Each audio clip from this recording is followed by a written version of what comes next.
Break के बाद आपका स्वागत है। लगातार हमारी मेगा कवरेज जारी है। हरियाणा में बीजेपी हैट्रिक की ओर, तो वहीं आपको बता दें कि जम्मू कश्मीर में नेशनल कॉन्फ्रेंस का दबदबा कायम है।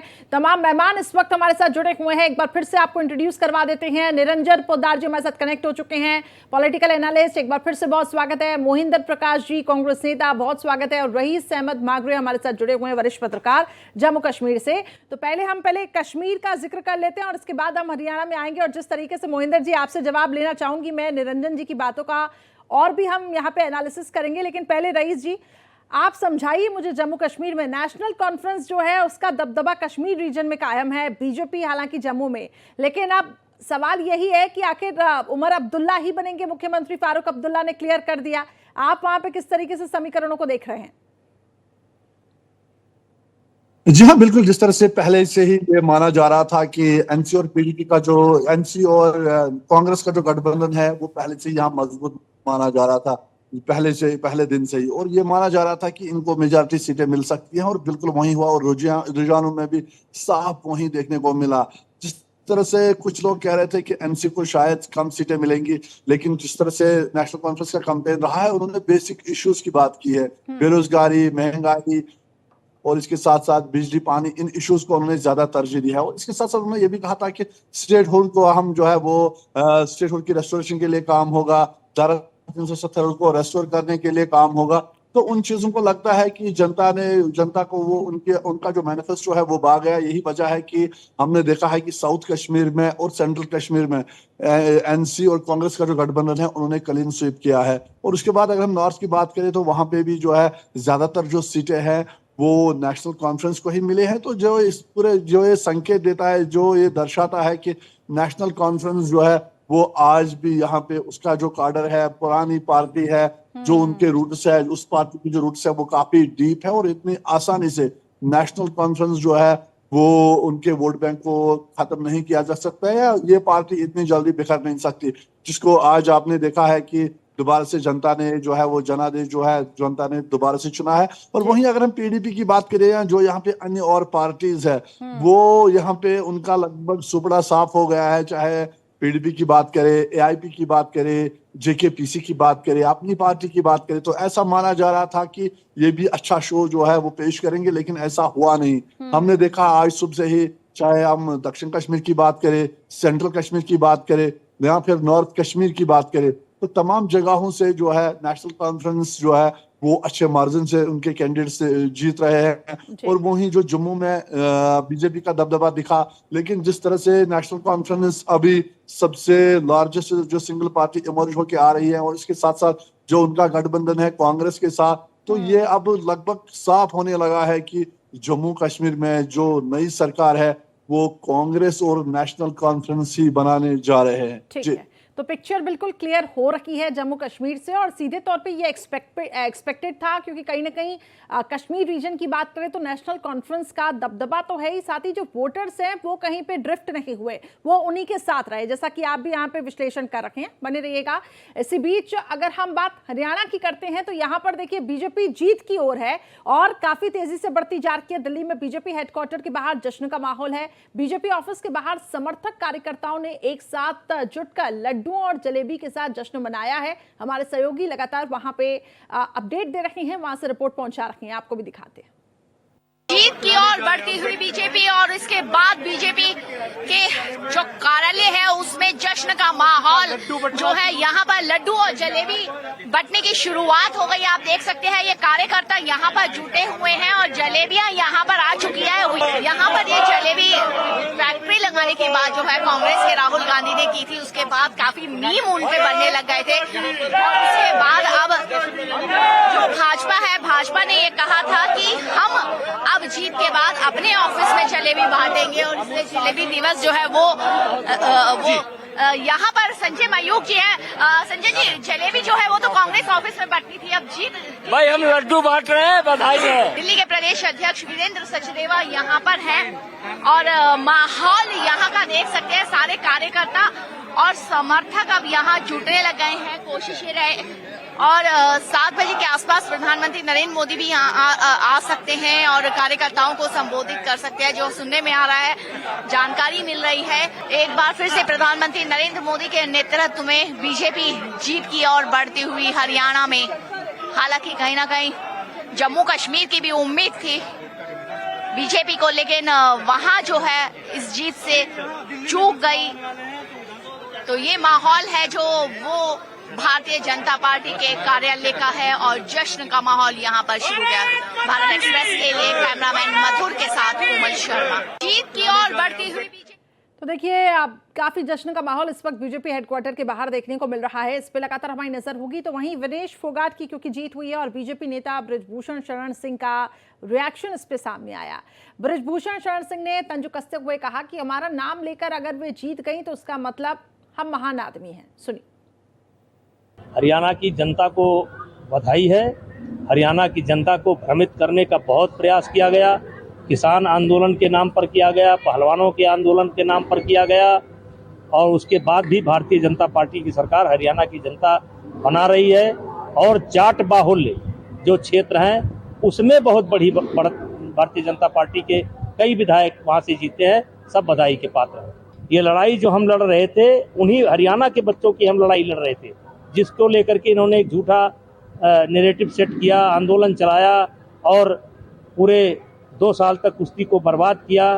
तो आज उसी का परिणाम है कि जाटों ने भी बहुत बड़ी संख्या में वोट देने का काम किया है। तो वहीं देखिए, जम्मू कश्मीर में क्योंकि नेशनल कॉन्फ्रेंस की बढ़त यहाँ पे देखने को मिल रही है। फारूक अब्दुल्ला का रिएक्शन सामने आ रखा है, सुनवाते हैं आपको। आमतौर पे लोगों ने बीजेपी की जम्मू कश्मीर को जो सियासत रही है उसके खिलाफ वोट दिया है। बीजेपी ने जो पुरानी तंजीमों को, जिसमें खासकर नेशनल कॉन्फ्रेंस को सियासी निशाना बनाने की कोशिश की, हमें कमजोर करने की कोशिश की, हमारे मुतबादल यहाँ पे तंजीमें खड़ी करने की कोशिश की, आज उनका आमतौर पे देखा जाए तो नामो निशान जो है वो इस इलेक्शन में मिट गया है। लेकिन बड़ी बात ये है कि कश्मीर, जम्मू के पहाड़ी इलाके, यहाँ वोटों का बंटवारा नहीं हुआ, वोट तकसीम नहीं हुए। मुझे लगता है लोगों ने बहुत समझदारी से अपने वोट का इस्तेमाल किया। अब हम जो अलायंस के लोग हैं, हमारी जिम्मेदारी बनती है कि हम इन 5 सालों में लोगों को एक साफ सुथरा और एक ऐसी हुकूमत दे जो लोगों की उम्मीदों पे बराबर उतर आए। उमर साहब, आपको लगता है लोगों ने वाकई सिचुएशन को समझा था, सोच समझ कर ये वोट दिए गए थे? फिलहाल जो नतीजे सामने आए हैं, और मैं माफी चाहता हूं, 1-2 घंटे से तो मैं गाड़ी में ही घूम रहा था, तो लेटेस्ट पोजीशन मेरे पास है नहीं। लेकिन तो देखिए, जम्मू कश्मीर में नेशनल कॉन्फ्रेंस की बढ़त है और साफ तौर से उनका कहना कि जनता का मन टटोला गया और तस्वीरें बिल्कुल स्पष्ट हो गई। रईस अहमद मागरे हमारे साथ जुड़े हुए हैं, लगातार वहां से अपडेट देख रहे हैं। रईस अहमद, क्या माना जाए, क्या यही एक वजह थी कश्मीर रीजन से बीजेपी ने अपने कैंडिडेट को ज्यादा नहीं उतारा था, क्योंकि ये एक्सपेक्टेड था कि वहां से नेशनल कॉन्फ्रेंस के ही लीडर्स को बढ़त मिलेगी? और सीधे तौर पर अगर हम देखें, अगर हम अलायंस को भी हटा दें, तो नेशनल कॉन्फ्रेंस तो यहाँ पर 42 सीटों पर दिखाई दे रही है। जी हाँ, बिल्कुल। जिस तरह से अभी आपने उमर अब्दुल्ला को सुना है कि उन्होंने कहा है कि यहाँ पे लोगों ने बीजेपी के खिलाफ वोट किया है, बीजेपी से लोग जो है वो खुश नहीं है, इसलिए उन्होंने नेशनल कॉन्फ्रेंस को चुना है, जो वो अभी कह रहे थे। लेकिन दूसरी तरफ से ये भी था कि बीजेपी को ये भी पता था कि कश्मीर में उतनी एक्सेप्टेंस उनकी नहीं है जितनी जम्मू में है। तो इसलिए जो प्रधानमंत्री है और गृह मंत्री है, उन्होंने रैलीज जम्मू में ज्यादा की, जबकि कश्मीर में उन्होंने रैलीज नहीं की। तो ये साफ पहले से ही माना जा रहा था। और जिस तरह से यहाँ पे जितनी भी पार्टियां थी, चाहे वो अपनी पार्टी हो, जेकेपीसी हो, इंजीनियर रशीद की एआईपी हो, ये सब माना जा रहा था कि ये बीजेपी की बी टीम है। जिस तरह से नेशनल कॉन्फ्रेंस जो है वो पहले से ये कहते आ रही थी कि ये बीजेपी की बी टीम है। और यहाँ पे जिस तरह से हमने देखा है कि पीडीपी को भी कहा गया था कि ये बीजेपी की सी टीम है। तो तमाम टीम यहाँ पे पार्टीज को टैग लगा था बीजेपी के साथ। और उमर अब्दुल्ला कहीं ना कहीं, जिस तरह से हमने पिछले लोकसभा इलेक्शन में देखा था कि महबूबा मुफ्ती जो है वो अनंतनाग से हार गई थी और उमर अब्दुल्ला जो है वो बारामूला से हार गए थे। ये ऐसी हार थी, ये बड़े झटके थे इन दोनों पार्टियों के लिए। उसके बाद पार्टी में मंथन हुआ और ऐसे कैंडिडेट्स का उन्होंने चयन किया जो जिनके क्रिमिनल रिकॉर्ड्स नहीं है, जो बाकी में लोगों के अंदर जो लोगों के बीच जिनकी एक्सेप्टेंस है।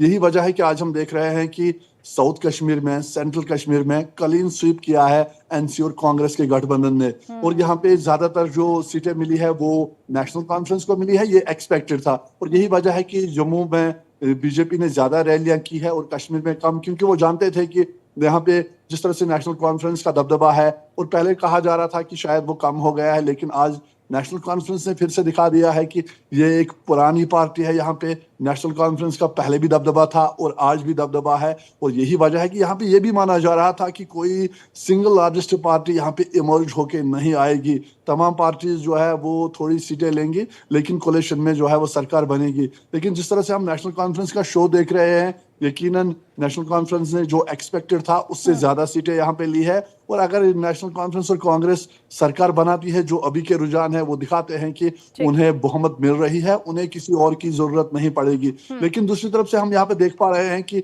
बीजेपी जो है उन्होंने भी 29 सीटें ली है और निर्दलीय जो है वो यहाँ पे माना जा रहा था कि एक बड़ा खेल कर सकते हैं, वो एक अहम रोल प्ले करेंगे। अभी भी अगर हम देखेंगे तो निर्दलीय जो है, जो 17 निर्दलीय कैंडिडेट थे, वो माना जा रहा था कि 13-14 उसमें जो है वो जीत सकते हैं। और बीजेपी के पास जो है वो 5 एमएलए जो गवर्नर को चुनने हैं, यहाँ के लेफ्टिनेंट गवर्नर को, तो कहीं ना कहीं ये एज माना जा रहा था कि बीजेपी को हुकूमत से बाहर नहीं रखा जा रहा था। ये भी माना जा रहा था कि भाजपा भी हुकूमत बनाने, जो नई सरकार बनेगी उसकी संभावना है कि बीजेपी भी नई सरकार बना सकती है।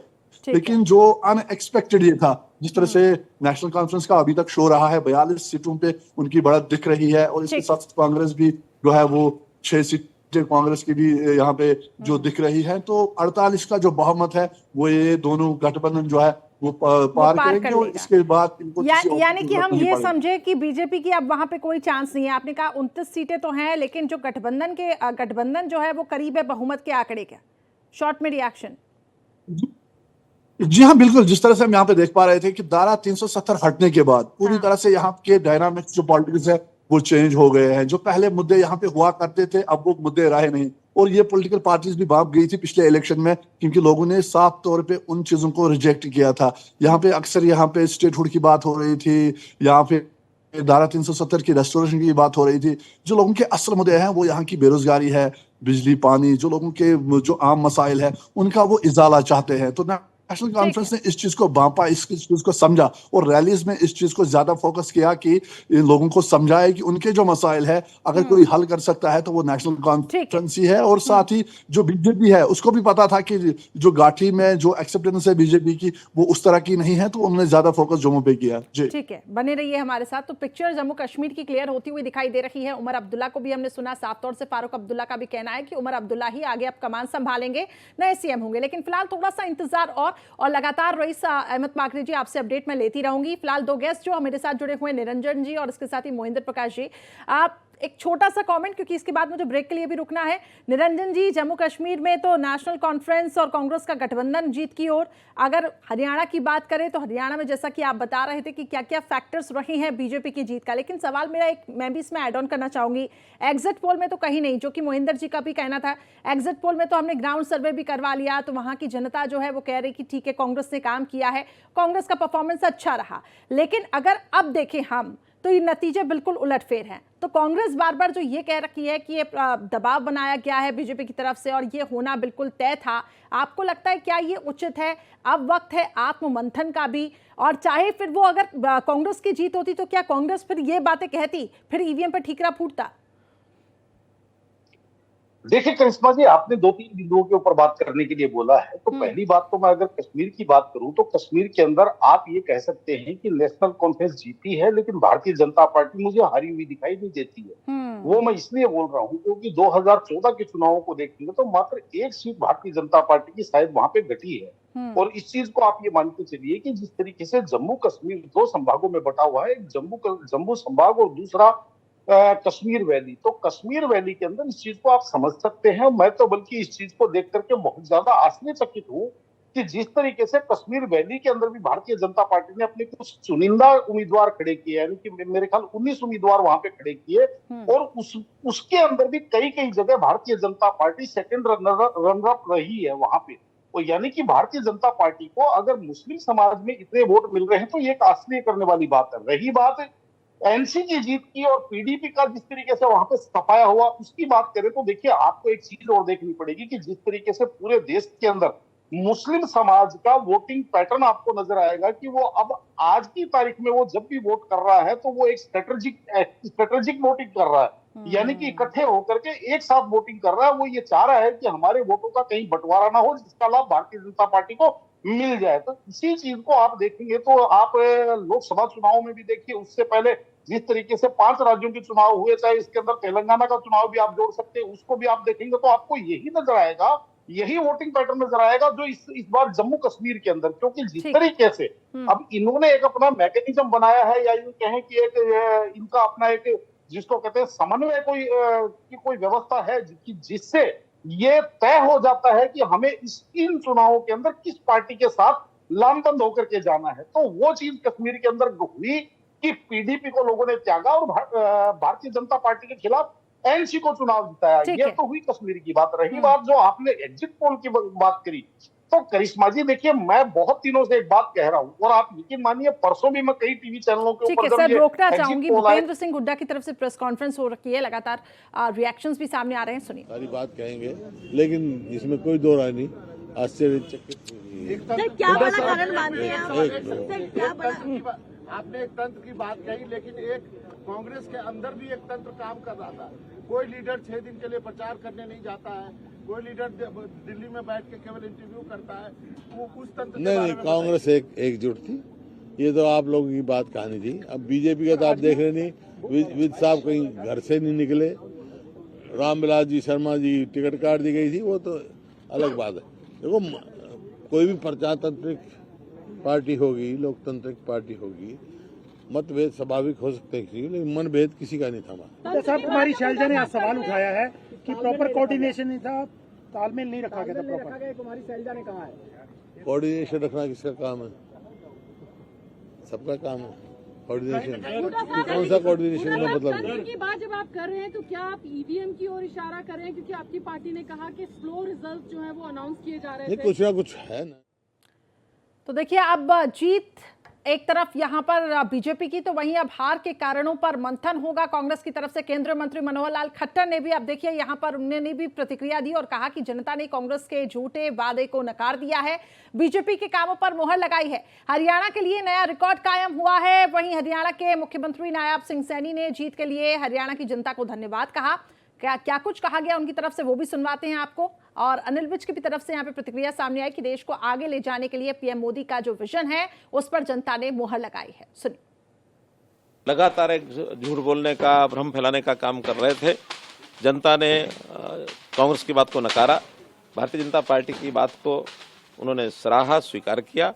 और मैं समझता हूं कि एक जनता ने एक ऐसा संदेश दिया है कि मोदी जी के जो सरकार की नीतियां हैं, मोदी जी की जो उपलब्धियां हैं, जो हमारा काम करने का तरीका है, कार्यपद्धति का, वो जनता के ऊपर असर कर रहा था। और जनता, मैं हरियाणा की 2 करोड़ 80 लाख जनता को मैं दिल से प्रणाम करता हूं, उनका दिल से धन्यवाद करता हूं कि हरियाणा की जनता ने, हरियाणा के गरीब ने, हरियाणा के किसान ने, हरियाणा की महिलाओं ने, हरियाणा के युवाओं ने भारतीय जनता पार्टी के कामों के ऊपर तीसरी बार मोहर लगाई है। तो हरियाणा के नतीजों पर लगातार देखिए प्रतिक्रिया सामने आ रही है। इसी बीच कांग्रेस का भी बयान सामने आया। कांग्रेस नेता जयराम रमेश ने कहा, हरियाणा चुनाव के जो नतीजे हैं वो अप्रत्याशित हैं, हमें इसे स्वीकार नहीं, हम इसको करेंगे। ये तंत्र की जीत है, लोकतंत्र की हार हुई है, चुनाव आयोग से शिकायत करेंगे। तो बड़ी खबर, कांग्रेस का कहना है कि चुनाव आयोग से शिकायत की जाएगी, लोकतंत्र की हार हुई है। हमने चुनाव आयोग से आज दोपहर से लगातार शिकायत कर रहे हैं। उनसे जवाब भी आया है, उस जवाब का जवाब भी मैं दे रहा हूं। और उसके बाद भी 3 या 4 जिलों से बड़े गंभीर शिकायत आए हैं। वो सब कल या परसों हम चुनाव आयोग के सामने पेश करेंगे। पर मैं फिर से दोहराना चाहता हूं, हरियाणा के चुनाव के नतीजे अप्रत्याशित हैं, आश्चर्यजनक हैं और इसको हम स्वीकार नहीं कर सकते, क्योंकि ये लोकतंत्र की हार हुई है और तंत्र की जीत हुई है। राम त्यागी हमारे संवाददाता अपडेट लगातार दे रही हैं और उसके साथ ही तमाम मेहमान भी जुड़े हुए हैं। मैं निरंजन जी, मोहिंदर जी आपके पास आऊंगी, क्योंकि ये विषय अब ऐसा है कि इस पर चर्चा तो बनती है, लेकिन थोड़ा सा समय चाहिए। प्रतिक्रियाएं भी लगातार सामने आ रही हैं। एक तरफ जश्न है तो दूसरी तरफ कांग्रेस की तरफ से ये कहना कि नतीजे अप्रत्याशित हैं। हमारे सहयोगी लगातार प्रशांत भी हमारे साथ बने हुए हैं। प्रशांत, किस तरीके से देखा जाए, कांग्रेस कह रही है कि ये जो हार हुई है इसको हम स्वीकार नहीं करते हैं, चुनाव आयोग से हम जाके शिकायत करेंगे। जी बिल्कुल, देखिए जहां एक तरफ जम्मू के अंदर नेशनल कॉन्फ्रेंस और कांग्रेस की सरकार लगभग बननी तय हो गई है, तो वहीं हरियाणा में कहीं ना कहीं एक झटका कांग्रेस पार्टी को जरूर लगा है। और उसी के बचाव में एक तरह से जो स्टेटमेंट है कांग्रेस पार्टी की तरफ से ये दी गई है कि ये तंत्र की जीत हुई है, ना कि लोकतंत्र की। क्योंकि लगातार पार्टी के द्वारा ये कहा जा रहा था कि जो इंटरनल सर्वे करवाए गए थे उसमें 50 से 55 सीटों का जो दावा है वो लगातार किया जा रहा था। अब जो कांग्रेस हाईकमान की तरफ से, या कहें कि जो कांग्रेस के नेताओं ने जो प्रेस कॉन्फ्रेंस की है उसमें बताया है कि 3 जिले ऐसे हैं, हिसार, नरौला और साथ ही साथ पानीपत, नारनौल, पानीपत और हिसार, 3 जिले ऐसे रहे हैं। 12 से 14 सीटें ऐसी रही हैं जहां पर जो है काउंटिंग में कुछ गड़बड़ी की गई है और उसकी शिकायत जो है वो पहले ही चुनाव आयोग से कर दी गई थी। हालांकि उनकी तरफ से कोई जवाब भी आया था कि इस तरह की कोई जो समस्या है या फिर इस तरह की जो आप सवाल उठा रहे हैं वो बिल्कुल गलत है। अब उसी को लेकर उसको एक कंपाइल करके कांग्रेस पार्टी एक कंप्लेंट जो है वो इलेक्शन कमीशन में दोबारा देगी। और जो चिन्हित की गई है वो 12 से 14 सीटें 3 जिलों के अंदर, पानीपत, नारनौल और हिसार, 3 जिलों की 12 से 14 सीटें कांग्रेस पार्टी के द्वारा चिन्हित की गई हैं, जिन पर इनका अनुमान था कि कांग्रेस उम्मीदवार जीत रहा था। लेकिन काउंटिंग को धीरे करके और साथ ही साथ जो एक आरोप लगाया गया है, जो एक प्रूफ यहाँ पर जयराम रमेश देने की कोशिश कर रहे थे, उनके द्वारा कहा गया कि जिन मशीनों की जो बैटरी थी वो 60-70% डिस्चार्ज हुई है, यानी कि 60-70% शो कर रहा था, वहां पर कांग्रेस के उम्मीदवार जीते हैं। और कुछ जो मशीन्स है उनकी बैटरी जो 99% थी, 98% थी, यानी कि उसमें काउंटिंग उसकी नहीं ली गई, वहां से बीजेपी उम्मीदवार को जिताया गया है। बिल्कुल बिल्कुल। मोहिंदर जी, कुछ कह रहे थे, आप कुछ कहना चाहते थे सीधे तौर से। यहाँ पे जयराम रमेश जी का भी यही कहना है कि कुछ यहाँ पर गड़बड़ हुई है, चुनाव आयोग के पास हम जाएंगे। जी हाँ मैडम, देखिए आप पहला है जो सरकारी तंत्र किस तरह से प्रयोग किया जाता है उसका मैं 2 उदाहरण आपको देता हूं। पहला उदाहरण, राम रहीम को पैरोल देना। आप ये देखिए, महिला हैं आप, एक ऐसा अपराधी जिसने यौन अपराध और रेप और मर्डर के उसमें जेल काट रहा है, उसे क्यों पैरोल दे दिया जाता है इलेक्शन के टाइम पे? जब भी इलेक्शन आते हैं उसको पैरोल दे दिया जाता है, तो सरकार ही दिलाती है, नंबर 1। नंबर 2, जो कश्मीर का एक अपराधी है जिसे आपने जेल में बंद कर रखा है, साजिशन उसे आप रिलीज करते हैं कि कश्मीर में जाकर के वो इलेक्शन पैरोल को बीजेपी के लिए बढ़ाए। लेकिन श्रीनगर की जनता ज्यादा जागरूक थी, उसने जहां जहां देखा कि पीडीपी ने बीजेपी से समझौता किया था पिछली बार, और ये आदमी जो आया है ये बीजेपी से ही अपने को कुछ सुविधाएं दिलाने की बात करता है, उन दोनों को नकार कर नेशनल कांग्रेस को जिता दिया। अब बात आती है जो मैंने बार बार कहा, मेरे साथी कांग्रेस के भी लोग कह रहे हैं, ये जो ईवीएम का अटैक होता है ना, ये सेलेक्टिव है, हर जगह नहीं है। इन्होंने पहले से ही टारगेट किया होता है और ये सिद्ध हो जाएगा अगर भारतीय लोकतंत्र में हमें विश्वास है, हमें कोर्टों पर विश्वास है। और दूसरी चीज मैं कहना चाहता हूँ, एक बड़ी हो